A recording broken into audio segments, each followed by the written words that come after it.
প্রধানমন্ত্রী শেখ হাসিনার ভারত সফরের পর তিস্তার পানি যেন আরো দূরে সরে গেল। মমতা বন্দ্যোপাধ্যায়, পশ্চিমবঙ্গের মুখ্যমন্ত্রী, তিনি নরেন্দ্র মোদীকে চিঠি লিখেছেন। বলেছেন, বাংলাদেশের সঙ্গে তিস্তার পানি ভাগাভাগি সম্ভব নয়। জানি না এটা মোদী মমতার কোনো রসায়ন কিনা, যাতে তিস্তার পানি বন্টন চুক্তি করতে না হয়। সেই কারণে হয়তো মমতাকে দিয়েই হয়তো চিঠি লেখাতে পারে, অথবা মমতা নিজেই লিখছেন। কিন্তু কথা হলো, শুধু এটা না, গঙ্গার পানি বন্টন যে চুক্তি নবায়নটার ক্ষেত্রেও দেখা গেল যে তৃণমূল কংগ্রেস আপত্তি জানিয়েছে। সেই খবর ভারতীয় পত্রিকা আনন্দবাজারে প্রকাশিত হয়েছে। বলা হয়েছে, রাজ্যের সাথে কথা না বলে এই নবায়ন করা যাবে না, এটি 2026-এ নবায়ন করতে হবে। এটা বহু বছর আগের একটি চুক্তি, সেই নবায়নে বাধা দিচ্ছে। তাহলে তিস্তার পানি বন্টন চুক্তি কি আদৌ কি সম্ভব? এটি একেবারেই দুরাশা। তো সুতরাং চীনকে দিয়ে তিস্তা ব্যারেজের আসলে কোনো বিকল্প নেই। পানির জন্য ভারতের উপরে মানে প্রত্যাশা করা বা নির্ভর করা একেবারেই এটা দুরাশা হয়ে যাচ্ছে দিনকে দিন।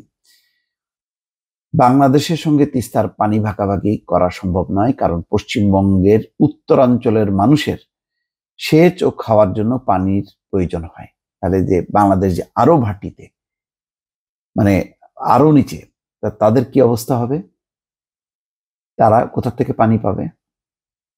পশ্চিমবঙ্গের মুখ্যমন্ত্রী মমতা বন্দ্যোপাধ্যায় বলেছেন, তার রাজ্যের অংশগ্রহণ ছাড়া তিস্তা ও গঙ্গার পানি বন্টন নিয়ে বাংলাদেশের সঙ্গে ভারতের কোনো আলোচনা উচিত হবে না। ভারতের প্রধানমন্ত্রী নরেন্দ্র মোদীকে লেখা এক চিঠিতে তিনি এই কথা বলেন। চিঠিতে মমতা বন্দ্যোপাধ্যায় আরো বলেন, বাংলাদেশের সঙ্গে তিস্তার পানি ভাগাভাগি করা সম্ভব নয়, কারণ পশ্চিমবঙ্গের উত্তরাঞ্চলের মানুষের সেচ ও খাওয়ার জন্য পানির প্রয়োজন হয়। তিনি বলেন, তিস্তায় পানি প্রবাহ বছরের পর বছর ধরে কমে গেছে।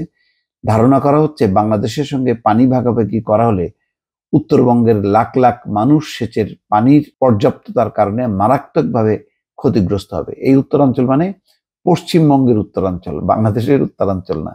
বাংলাদেশ নিয়ে ভারতের কারোর কোনো চিন্তা নেই, বরং বাংলাদেশ থেকে কিভাবে চুষে নিবে, বাংলাদেশের স্থলভাগ ব্যবহার করে কিভাবে তারা ট্রানজিট করিডোর করবে, তাদের পূর্বাঞ্চলীয় ওই রাজ্যগুলোর সঙ্গে সংযোগ করবে, এটা হচ্ছে তাদের মুখ্য চাওয়া এবং প্রত্যাশা, এবং সেইভাবে তারা তাদের সেই কাজগুলো তারা করে যাচ্ছে।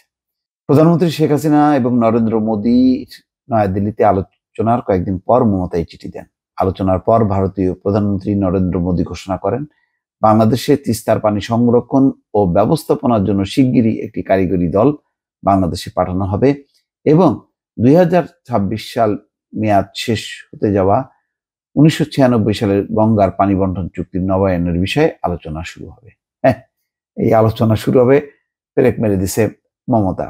আর তখন মোদী বলবে যে আমাদের তো আসলে কিছু করার নেই, ওই তৃণমূল কংগ্রেস মমতা তারা যদি রাজি না হয় তাহলে আমাদের পক্ষে কিভাবে সম্ভব। এইভাবেই চলছে দর্শক। ভালো থাকবেন, আল্লাহ হাফেজ।